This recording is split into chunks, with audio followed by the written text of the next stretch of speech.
प्यार वो एहसास है जो हर किसी को नहीं होता। प्यार वो महसूस है जिसके अंदर खो जाने का दिल करता है। यही एक एहसास मैं आपको बताना चाहता हूँ। शाम का समय था। मैं स्टेशन के बाहर अपने दोस्त का इंतजार कर रहा था। हम लोग बाहर कहीं घूमने जाने का प्लान बना रहे थे और मैं जल्दी पहुंच गया। कुछ समझ नहीं आ रहा था कि मैं क्या करूं। मैं स्टेशन के पास बैठ गया। तभी कुछ ऐसा हुआ कि मेरी जिंदगी एक अलग मोड़ लेने वाली थी।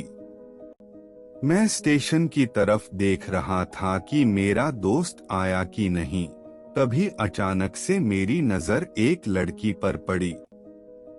मैं पूरी तरह कुछ देर के लिए थम सा गया। मैं सब भूल गया कि मैं कहाँ हूँ। मेरी आंखें उस लड़की की तरफ से हट ही नहीं रही थी और इस तरह से मैं उसे देखता ही रहा। उसका मासूम चेहरा, उसकी छोटी छोटी आंखें, उसके मासूम से चेहरे पे वो मासूम सी हंसी जैसे मानो कोई परी हो वो। उसे देख पहली नजर में मानो दिल को कुछ होने लगा। क्या वो प्यार था? मुझे नहीं पता, बस दिल बोल रहा था कि मेरा दोस्त कुछ देर बाद आए या ये वक्त रुक जाए। मुझे उसका नाम जानना था। उसके बारे में बहुत कुछ पता करने को दिल कर रहा था, लेकिन कैसे करूं ये समझ ही नहीं आ रहा था। जब कुछ समझ नहीं आया तब मैंने बस भगवान से प्रार्थना की कि मुझे ये लड़की मेरी जिंदगी में चाहिए। वो मेरी आंखों से दूर जा रही थी। मुझे उसे रोकना था, उससे बातें करनी थी, उससे दोस्ती करनी थी और उसे अपने दिल की बात बतानी थी। लेकिन कैसे? यही सवाल बस बार बार मेरे मन में आ रहा था और मुझे बेचैन किए जा रहा था। फिर मैंने सोच लिया कि मेरी आंखों से दूर होने से पहले मुझे इसका नाम पता चल जाए तो मैं इसे अपना बना लूंगा। और शायद भगवान ने ही उसे मेरे लिए भेजा होगा। भगवान ने चमत्कार कर दिया। पीछे से आवाज आई, प्रिया मैं यहाँ हूँ। तभी मैं समझा उस लड़की का नाम प्रिया है। मैं खुश हो गया और बस तभी मैंने ठान लिया अब उसे अपना बनाना है, उसे अपनी जिंदगी में लाना है। फिर तभी मैं उसके पीछे जाने लगा कि अचानक पीछे से एक हाथ आया। पीछे देखा तो दोस्त आ गया था। अब मैं क्या करूं समझ नहीं आ रहा था। मैं उससे क्या बोलूं, उसे कैसे मना करूं। मैं इसी सोच में लगा रहा तब तक वो मेरी आंखों से दूर जा चुकी थी। दिल रोने लगा था और तभी मानो ऐसा लगा कि जैसे सब कुछ एक सपना था। आंखें खुली तो सपना टूट गया। मैं वहां से अपने दोस्त के साथ तो चला गया, लेकिन पूरे रास्ते बस उसी के बारे में सोचता रहा। मानो मेरा दिल अब उसके ख्याल से निकलने को तैयार ही नहीं था।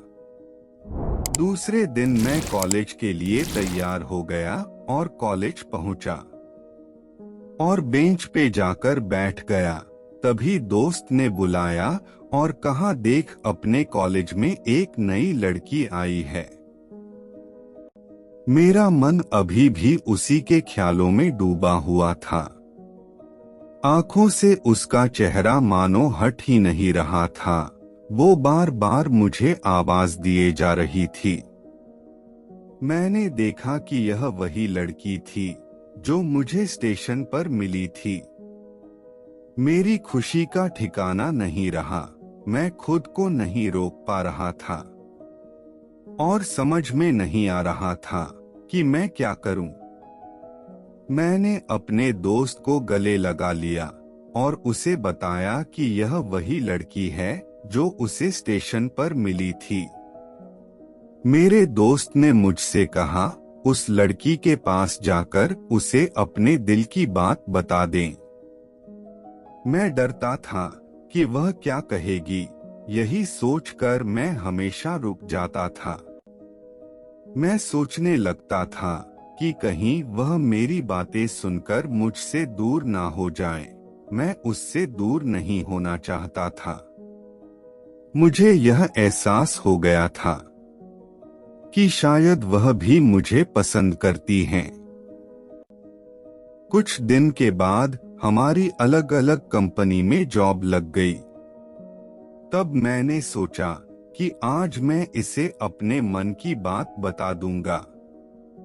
मैं अगले दिन सुबह उठा और उसे फोन किया कि मुझे तुमसे मिलना है।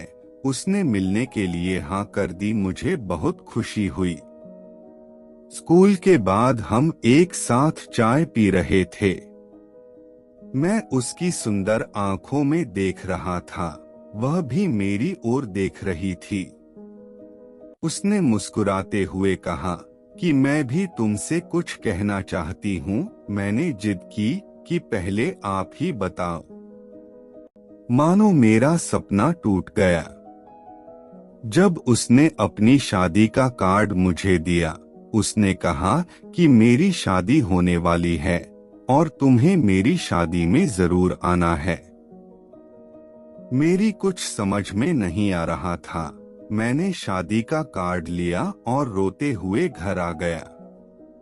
मैं पूरी रात यही सोचता रहा, अगर मैं अपने प्यार का इजहार पहले कर देता तो शायद वह शादी के लिए हाँ नहीं करती। इसीलिए दोस्तों, कभी भी अपने दिल की बात बताने में देर ना करो। अगर ये कहानी आपको अच्छी लगी हो तो अपने दोस्तों के साथ जरूर शेयर करें। इस कहानी को सुनने के लिए आपका बहुत बहुत धन्यवाद। ईश्वर आपके घर को खुशियों से भर दे।